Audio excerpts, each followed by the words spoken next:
మనం అనుకున్నంత మంచోళ్ళు ఎవరు లేరు మన చుట్టుపక్కల కానీ, ఈ లోకంలో కానీ. ఒక కుక్కకి ఒక పూట మనం అన్నం పెట్టామనుకోండి, రోజు ఇంటికి ఎవరు రాకుండా మన ఇంటికి కాపలా కాస్తుంది కుక్క.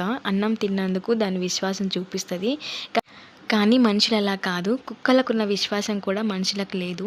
ఊసర వెళ్ళి రోజుకొక రకంగా ఎలా కలర్ మారుస్తూ తిరుగుతదో మనుషులు కూడా అంతేనండి. నాలుక ఉన్నది కదా అని ఇష్టం వచ్చినట్టు మాట్లాడుతూ, వాళ్ళకి ఎలా తోస్తే అలా మాట్లాడుతూ ఉంటారు. పైన దేవుడు అందరినీ చూస్తూ ఉంటాడు. మంచి చేసిన వాళ్ళకి మంచి, చెడు చేసిన వాళ్ళకి చెడు తిరిగి మళ్ళీ ఇస్తూ ఉంటాడు. సో, కడుపుకు తిన్న అన్నం ఎలా మర్చిపోతారు? ఎక్కడ వేసిన గొంగళి అక్కడే అన్నట్టు ఎక్కడ తిన్నది అక్కడే మర్చిపోతారు ఈ మనుషులు.